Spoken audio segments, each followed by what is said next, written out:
This is the audio version of the book Jailer by Acharya Abhayshekharsuri Ji Maharaj in the voice of Rahul Kapor Jain. Chapter 6. The Mouse Seeks a Cat's Refuge.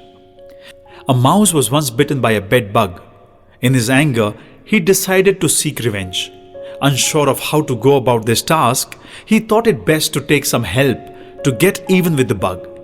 Having spent enough time wondering as to who he should ask, he decided that the cat was the best option.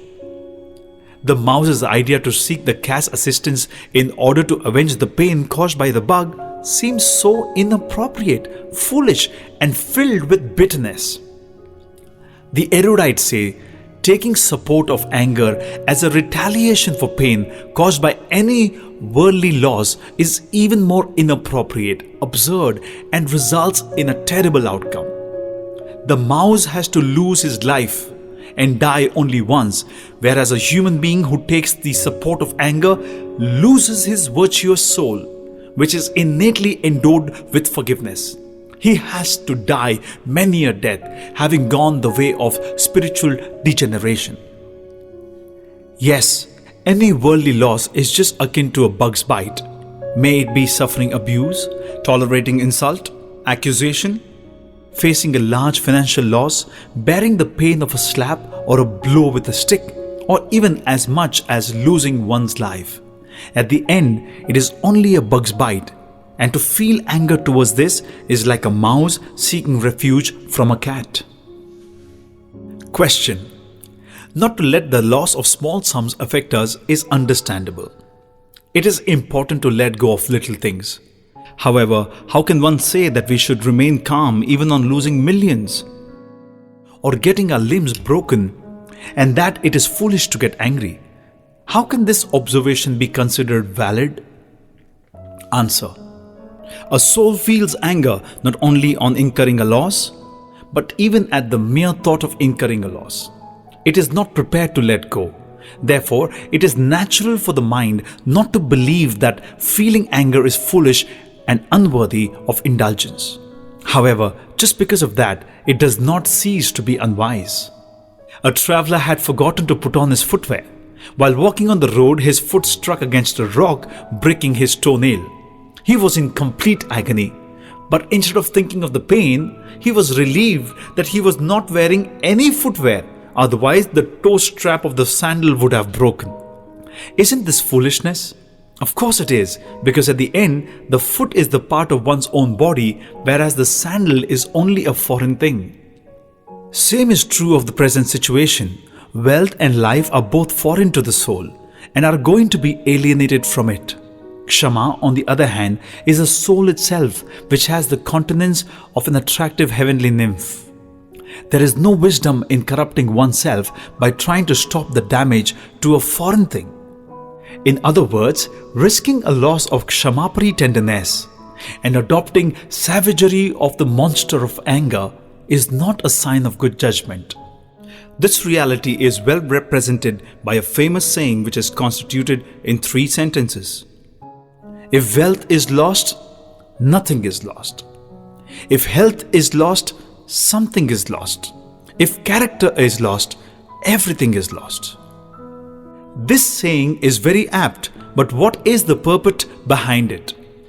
One can say that health is more important than wealth, and character is more important than health.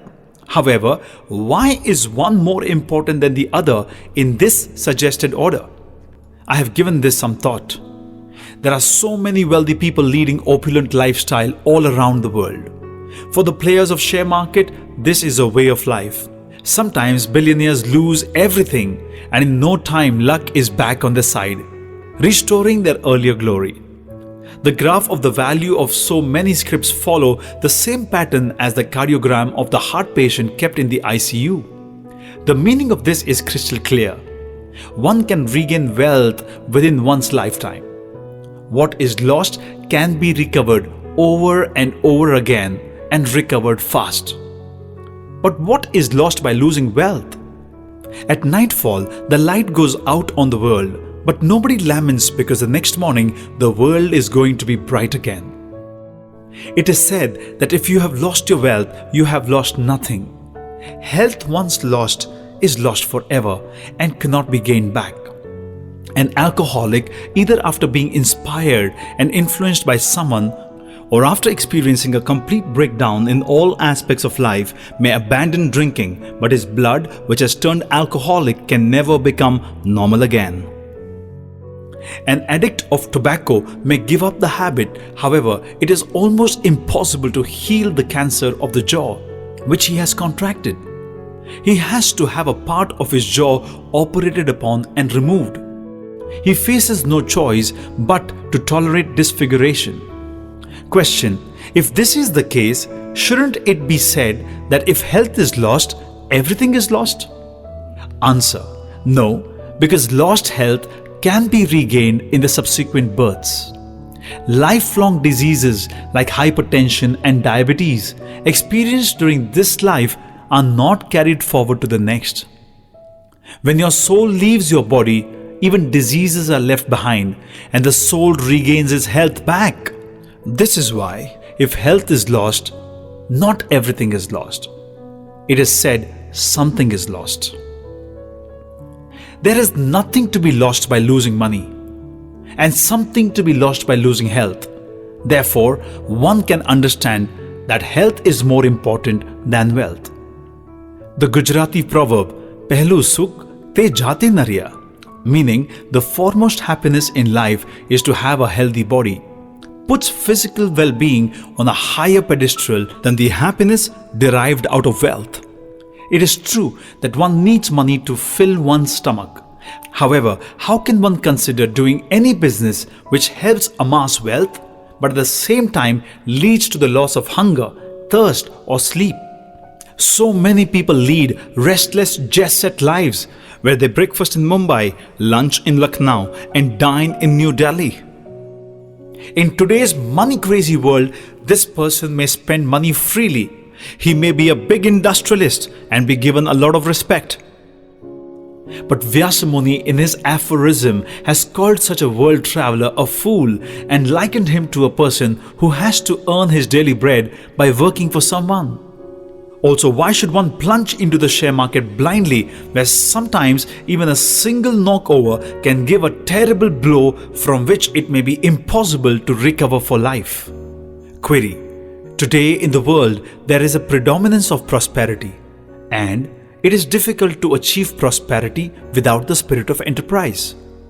Solution: however, one's health is always foremost. One should not give wealth more prominence than the health. If you have incurred a loss in business, this loss should only remain a business matter. Do not make it a matter of the mind. Due to the disproportionate importance given to money, the mind does not remain unaffected on sustaining a loss. The loss which has made a mark on the mind also affects the body, leaving behind a trail of diseases like hypertension and diabetes. Rebuilding one's business, gaining profit, and overcoming losses are all possibilities. It is impossible to reverse the deterioration of one's body and health. Is there a wisdom in this? One could experience a violent, unexpected blow due to a loss that could make one lose one's equilibrium. One could be lost in thoughts all time, disturbing one's mental faculties. Even an extremely astute and hardworking young man who may only be in his 20s may have to stay home an entire day as he cannot function anymore. He fails to understand his responsibilities. He becomes a subject of worry for his wife and family. I remember an incident about a girl from a Jain family hailing from a city in Maharashtra. She was very intelligent and sincere. She wished to become a doctor, so she worked very hard towards achieving a goal. She appeared for her exams and did well. Awaiting her results, she brimmed with confidence that she would definitely be on the merit list and would gain admission into a reputed medical college. However, when the results were announced, she received a terrible jolt. The unimaginable had happened. She had barely managed to pass. All her dreams of gaining admission in the medical college were shattered. This blow was so terrible that she contracted asthma. The first attack was so strong that she had to be hospitalized at once. While she was being treated, a doctor committed a fatal error, leaving her a permanent patient of asthma. She would get frequent strong attacks, which then left her with a very weak constitution. The tragedy of the situation was that when her papers were sent back for reassessment and were rechecked, she had scored such good marks that she would have been on the merit list. Due to some confusion, an error had been made on her mark sheet. Ultimately, she gained admission in the medical college and became a doctor. Now she cures many patients, but she does not trust her own constitution. She has crossed the age of 40 years, but she cannot gather enough courage to get married. Let us examine another example. English literature, Jeremy Taylor was blessed by both Saraswati and Lakshmi. However, life had something else in store for him. The bank in which he had deposited his life's earning went bankrupt. On hearing this news, his friend came to offer him some consolation. He was surprised to find Jeremy Taylor absolutely unrattled and at peace. Not only his eyes, even his heart was unaffected by the fact that he had lost all his wealth. The friend asked him, "Aren't you depressed?" He replied, "All the necessities like air, water and speech are still available to me today. Liveliness and freshness are still flowing through my entire body. My limbs are as strong as before. My eyesight has not lost its power. My life is filled with ample natural wealth and prosperity. There is not a blot on my good character. Then why should there be any distress? The root, the trunk, the branches are all very safe. Why worry if a few leaves fell off?" When there is an issue of life and death, it can relate only to life. Undoubtedly, life is very precious in comparison to mundane things like wealth and status. Does this need further explanation? It is very clear that to play around with one's health for the sake of wealth is unwise. In the end, the person who safeguards his health may attain enough wealth for his existence by exerting himself. On the other hand, a person abusing his health may earn millions or billions and may spend his millions or billions on treatment, but he may never be able to regain his health. It would not be surprising if he has had to lead an absolutely dependent and helpless life. In short, one can get back wealth with health, but one cannot earn back health with wealth. Therefore, if you lose your health, you have lost something. From the worldly point of view, wealth is important because of all the conveniences, comforts, necessities and things of enjoyment that it can buy.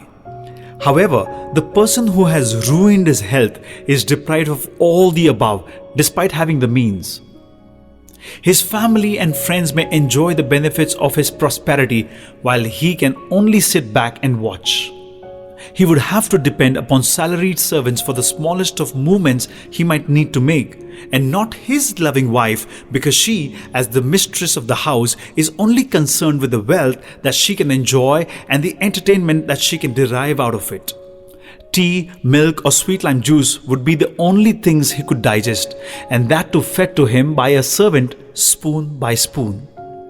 Therefore, after losing health, your wealth is as good as lost. That is why one says that a person who has lost health has lost something. If a person loses good character, it is neither got back in this life nor in the lives to come. If the soul is inspired again, develops deep concentration of the mind to cultivate his virtuous qualities and make a corresponding, continuous and excessive effort in that direction, then only can he attain it back. For most people, thousands of births go by. Even an infinite time may pass before this is possible. Therefore, it is said that if good character is lost, everything is lost.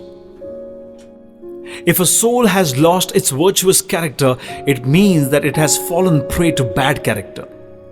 Till it frees itself from this captivity, the soul abounds in immoral behavior and bad qualities.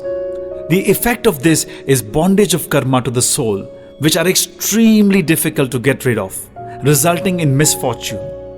In every birth, one is deprived of both health and wealth. The most apt example of this is that from the life of Agni Sharma. In his past life, he was harassed terribly by Gunasen. After he became a tapas, Gunasen had missed out on 2 of Agni Sharma's parnas, breaking of 1 month-long fast on 2 occasions. Agni Sharma had started his 3rd month-long fast and had really progressed in cultivating equanimity. He had generosity, forgiveness, which would gladden anyone's heart. However, when Gunasen missed out on offering him food for breaking his 3rd month-long fast, he got upset and turned hostile. What was the result? Gunasen kept surmounting peaks of achievement and virtues successively, kept rising to higher and higher devlok, and attained more and more prosperity. At the end, in his last birth as Samar Aditya, he destroyed all his karmas and attained salvation. As for Agni Sharma, in his various births that followed, he was either the son, the wife, or the brother of the same virtuous, loving, prideless Gunasen. He was always restless due to his sinful nature, terrible Vairanubandh, constant treachery and betrayal, because of which he had to bear progressively greater terrible miseries of hell. Even after Samaraditya's liberation, he had to transmigrate in the samsara for an infinite time with a lot of suffering. Thereafter, by assimilating forgiveness, he achieved the well-being of his soul. Let us also remember the serpent Chandakaushika. Although Gobhadra Brahmin was not blessed to be born a Jain, he had a very virtuous personality. Despite his horrible monetary conditions, his dexterity at many forms of handicrafts, and his hard-working nature, he was not inclined to make an extra effort to acquire wealth. He was as satisfied with his meager wealth as he was with his work. One night in a secluded forest, a friend of Gobhadra Brahmin was engrossed in merriment with a young lady in a room next to his. The lady's younger sister, who was as beautiful as nymph, offered herself to Gobhadra for sexual pleasure, but he was unmoved and kept his morality intact. He even made the beautiful lady, who had no qualms in offering herself as his bharya, his genuine sister. He was not vain about his virtues, nor did he indulge in any self-praise. He did not scorn others even on seeing them indulge in evil activities. He was always benevolent. Even when he was in need of money, he was not prepared to sell his art or beg for it. 2 men who had become extremely powerful due to their mantric and tantric destructive abilities were on the verge of killing each other due to their intense enmity. Gobhadra had the perseverance and the skill to make them forget their deep-rooted mutual hatred and become affectionate towards each other. When one reads about incidents from Gobhadra's life in the book Sri Mahavir Charyam, one cannot fail to admire his many such good virtues. When such a virtuous person accepts monkhood, would he leave anything undone? He developed his moral behavior greatly. However, on Shulak Muni saying, Maharaj did ki, he lost his even-temperedness. He was enraged, because of which, in his coming births, he lost not only his virtue of forgiveness, but also his good moral conduct. His downfall led him to become a Drishtivisha Sarpa named Chandakaushika. His only aim was to reduce to ashes whosoever he cast his glare upon. What a difference between Gobhadra and Chandakaushika Sarpa! He was fortunate to have encountered Lord Mahavir, who sermonized to him and brought back his memory of his past births. Then he made his mind, surrendered to forgiveness completely, which required a tremendous exertion on the snake's part. Chandakaushika was back on track. However, if he had not met Lord Mahavir, what would have been his coming births like? Lord Mahavir's soul in his 3rd birth was born as Marichi. He accepted an initiation from the first Tirthankara and his grandfather, Lord Rishabdev, and was completely wedded to the spirit of non-attachment. He made his soul great by his good conduct. As time went by, he started feeling a lack of bodily comforts while leading the life of a monk. He lost the moral behavior of a Jain monk, which he had attained after arduous efforts over a long period of time. Having slackened, he accepted the state of being a Tridandi. He gained the status of a Jain monk in his 16th birth. There are numerous such examples. To regain lost good conduct and virtues even after lifetimes is a very difficult task. Also, a person who has developed moral conduct may not attain good health or wealth in the same life because of intense past demeritorious karmas. Yet in the birth that follows, he may achieve more of both. Gunasen is an unflagging example of this fact.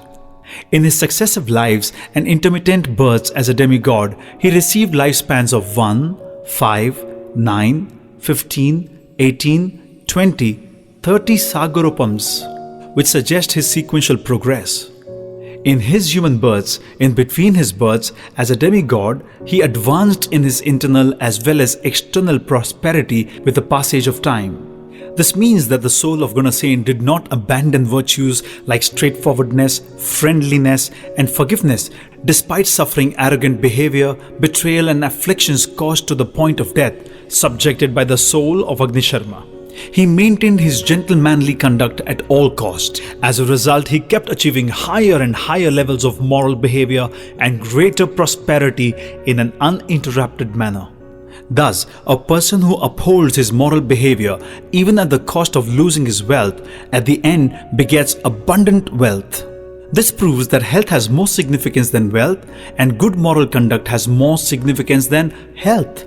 Therefore, one must sacrifice anything and everything in order to preserve one's good behavior. Some musicians from another land traveled to the king's court. The king was extremely pleased with their act. He asked them to stay back in his kingdom and continue playing music for his entertainment. The musicians agreed. They were arranged to stay in a building next to the house where a merchant resided with his large family. The musicians performed at the king's court every day, and for the rest of the time they practiced in their new home. The merchant's home would resonate constantly with the sounds emanating from that of the musicians. Sometimes the music and the songs that were being heard were even intoxicating. The merchant was dismayed. If the young daughter-in-law or young daughters of the house heard this kind of stimulating music, their minds would be polluted with passion and moral deterioration. He decided to safeguard everyone's good conduct and good thoughts at any cost. He made inquiries and found out that the musicians were put up as his neighbors by the king himself, so it would not be easy to remove them from there. However, he did not lose heart. He was prepared to pay any price in order to protect the righteous behavior of his family. He took out some invaluable, rare gems from his treasure and filled a plate with them. He reached the king's court with this offering. The king was awestruck at seeing the luster of the gems. He asked, "O great merchant, what do you desire?" "O king, I do not desire anything much, but I have a wish to build a temple in my home, for which I seek your permission and blessings." "O merchant, this is a religious activity. Why would you need my consent for it?" "O great king, there would be devotional songs being sung and music being played in the temple. Some may like it, others may resent it. If someone complains later on, then there may be a problem for the temple. It is best to seek your permission beforehand so that one doesn't have to worry later on. You can build the temple and offer your worship. I am suitably inclined towards it. I am obligated to you, O king." The temple was built, the deity was installed ceremoniously. Devotion was offered to the deity every day. The merchant called on the drummers and ordered them to beat the drums the entire day. Every day, one could only hear the loud sounds of drums being beaten all through the day. The musicians were greatly disturbed. They could not practice as was their daily routine. They complained to the king. The king said, "I have permitted the merchant to build a temple, so I cannot deny him the right to play music." He then ordered the chief minister to change the residence of the musicians. The merchant was relieved. Today, the times are very unfavorable. It seems as if the order has been reversed. People want to adopt a hi-fi lifestyle, but to lead such a life, a man's income is insufficient. In this rat race to earn more money, even the women have started working. But in the process, they are gambling with their moral conduct. There are several examples of male bosses misbehaving with their female employees at the workplace. The women have to put up with these inconveniences even if they resent them. However, later on, their youthfulness overtakes them and they begin to enjoy these acts. They start slipping till they can slip no more. Then a feeling of guilt nags at them their whole life. On being questioned about her chastity, by her husband, a wife cannot answer truthfully and has to lie to her extremely dear husband. She has to lead a deceitful life which keeps tormenting her persistently. In the future, she will have to face a terrible outcome for her folly. Instead of going through the above impudence, would it not have been better to lead a less extravagant life? In reality, only a life led with moral conduct and virtues can be called high-flying. One aims to earn wealth by casting aside all moral values to then build a grand bungalow, to possess a fancy new car, to have an interior of one's home decorated beautifully, to dress as to ape the perverse Western culture. People have fun at the cost of crossing all boundaries of decency by touching parpurush or by indulging in an obscene, unrefined conversation and throwing grand dance parties. In short, spending money freely in a quest for excessive enjoyment and comforts which does nothing for one's soul. Does it not appear that a person considering the above-mentioned lifestyle as high-flying is crass himself? Should one be seeing the grandeur of the bungalow or furniture or the grandeur of the soul? The splendor of the soul is unparalleled.